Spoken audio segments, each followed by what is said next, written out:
Assalamualaikum. Hal-hal yang ekstrim itu bahaya ya. Semua udah tahu.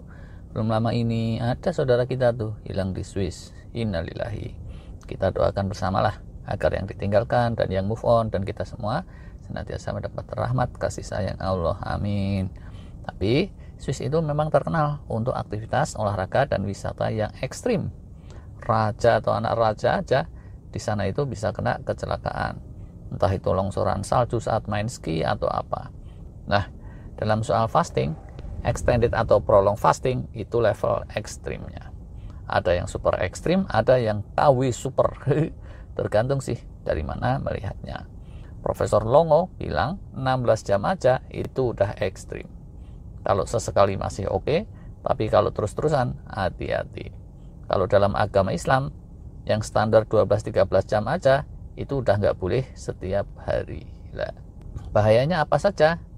Nah, karena fasting ini baru marak terakhir-terakhir ini, maka untuk bahaya jangka panjangnya prolong fasting ini masih diperdebatkan berbagai kubu.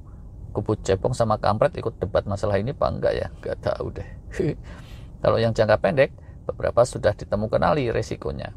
Sedangkan puasa ringan ala muslim aja yang cuma 12-13 jam itu kelompok tertentu nggak boleh intensif. Secara penelitian disebutkan fasting itu kalau kepanjangan akan memicu hormon stres macam adrenalin, kortisol, dan serangkaiannya. Kalau terus-terusan hormon stresnya meninggi terus, itu efek jangka panjangnya bisa destruktif. Saat ini masih terus diteliti.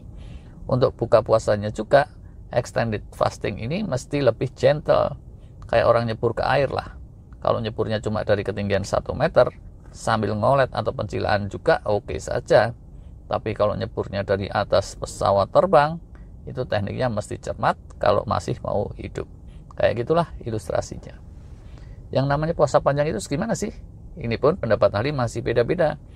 Tapi yang jelas ini sudah jadi pakem standarnya dunia kedokteran, wisdomnya dunia kedokteran, bahwa dibalik apapun yang sifatnya dosis tinggi, itu selalu ada bahayanya. Yang terbaik untuk manusia normal itu selalu dan selalu yang alami, dan konsentrasi tinggi dosis tinggi tadi itu tidak alami. Pengantin baru gitu, honeymoon, sayang-sayangan itu bagus tuh dan alami. Tapi kalau overdosis sampai nggak sempat ngatur nafas, nggak sempat sarungan, nah bisa jadi tipes, kena cacar monyet, atau kena hepatitis akut yang misterius, walah terkomplikasi sekalian sama penyakit kuku dan mulut, walah lebay banget. Bukan gitu, deng, ini ngawur banget ilustrasinya. Sorry. Inilah yang lebih serius. Yang sering perhatiin sharing-sharingnya Dr. Jason Fung gitu. Tentu ingat ya, dia selalu berargumen kalau fasting itu sesuai kodrat alaminya manusia. Di zaman primitif dulu, manusia itu kadang dapat makanan, kadang enggak. Kalau pas enggak dapat, dia tentu kepaksa puasa. Nah, tapi kalau yang sifatnya ekstrim, puasanya sampai 72 jam, apa iya leluhur manusia dulu kayak gitu? Enggak sih pastinya. Jam aja nggak punya, gimana bisa ngeset puasa 72 jam? Rada mendua ini jadinya para ahli fasting tertentu. Hati-hati. Di satu sisi mereka mendorong orang untuk fasting dengan argumen bahwa fasting itu alami dan makan tiada henti itu tidak alami. Di sisi lain, saat meraktekinnya, mereka meraktekin extended fasting yang tidak alami pula. Piye iki? Mereka mengayun dari ekstrem kanan ke ekstrem kiri. Ya, kita mestinya jangan ke bawah-bawah tanpa paham ilmunya. Yang terbaik itu mestinya yang moderat, yang di tengah-tengah, yang pas.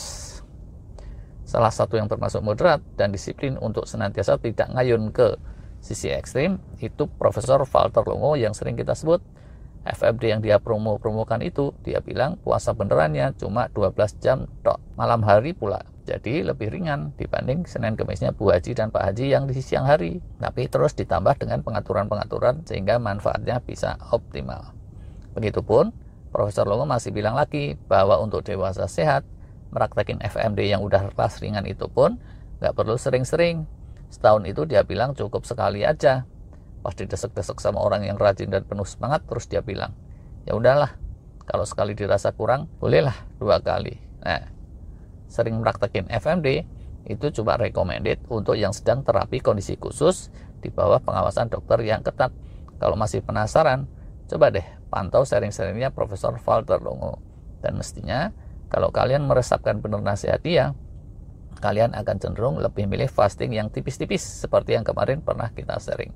Profesor Longo ini bukan asal ngomong. Sebagai ahli penuaan kelas dunia, dia sudah sering ketemu dan meneliti manula sehat yang bahkan umurnya tembus ratusan tahun. Entah itu di Sardinia daerah Laut Tengah, atau Okinawa daerah Kepulauan Pasifik, atau dimanapun juga, komunitas-komunitas manula sehat itu nggak ada satupun yang sumber awet sehat umur panjangnya disebabkan karena extended fasting yang ekstrim.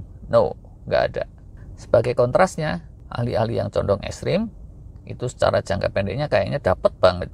Di usia kepala 5 itu dikatakan secara biologisnya kencengnya kulit dan sel-selnya setara muda-mudi di bawah umur 40 tahun. Tapi apakah kondisi istimewa ini akan bertahan untuk jangka panjang? Wallahu a'lam. Kalau ternyata blunder gimana? Cilaka itu. Jadi mestinya kita jangan main ikut-ikutan begitu saja. Kalau keuntungannya sekedar jangka pendek, waduh, marijuana dan segenap narkoba itu juga kayak gitu kan ya. Orang dioperasi plastik, mirip itu juga kan. Secara jangka pendeknya dapat kulit terlihat kenceng, pipi yang melorot lagi, ditarik lagi, kenceng lagi, pipi melorot lagi, tarik lagi, terus saja tarik terus, tarik mang, keseringan ditarik, jangan-jangan ntar puser sampai ketarik ke janggut sisaan, waduh, dagelan ini urusannya, dagelan yang nggak lucu, berabi. Kalau dibilang mereka salah, di sisi lain itu juga belum terbukti sekarang-sekarang ini. Kalau dibilang mereka bodoh, nyatanya banyak di antara mereka itu dokter-dokter yang ahli beneran diakui dunia. Ada juga yang guru spiritual di India sana. Beberapa dokter populer itu masih ditambah lagi suplemen-suplemen yang mereka yakini bisa bikin awet muda. Secara intensif juga. Nah, makin ngeri nih. Padahal ya, kalau dipikir bener, sekali udah pembiasaan, apa sih bedanya umat yang setiap hari dengan model puasa Daud, alternate day fasting, yang sehari puasa, sehari enggak, sehari puasa, sehari enggak. Enggak banyak tuh bedanya. Emangnya bisa autofagi kenceng terus setiap hari sepanjang tahun? Secara logika, ini susah dinalar. Ibarat kayak akuarium gitu ya, atau kolam ikan. Kalau dikurasnya setiap hari, atau dikuras 2 hari sekali, hampir sama aja kan ya. Kalau dikuras setiap hari, itu jangan-jangan malah lebih banyak mudaratnya daripada manfaatnya. Awas-awas. Secara spiritualnya, buat yang muslim nih ya, yang sifatnya terus-terusan seperti itu, bahkan terlarang, haram. Yang ekstrim juga dilarang. Para penonton yang soleh-soleh mestinya lebih tahu dari saya. Ini pernah kita bahas, silakan dicek lagi kalau mau. Satu lagi ya, bahwa dalam kehidupan ini, sukses itu tidak ada yang instan. Kalau mie sih ada mie instan. Kalau sukses, nih. Nggak ada yang kayak makan cabai, sekali gigit langsung melet kepedesan. Jadi gimana dong yang recommended? Nah, kalau bagian kasih rekomendasi, itu bukanlah di sini tempatnya. Kanal ini sifatnya cuma reportase, sekedar untuk menggelitik para pejuang kehidupan sekalian, untuk merenung dan berpikir. Cuma kalau ditanya gimana sih yang saya praktekin, gambarannya bisa dilihat antara lain di testimoni puasa yang 9 minggu.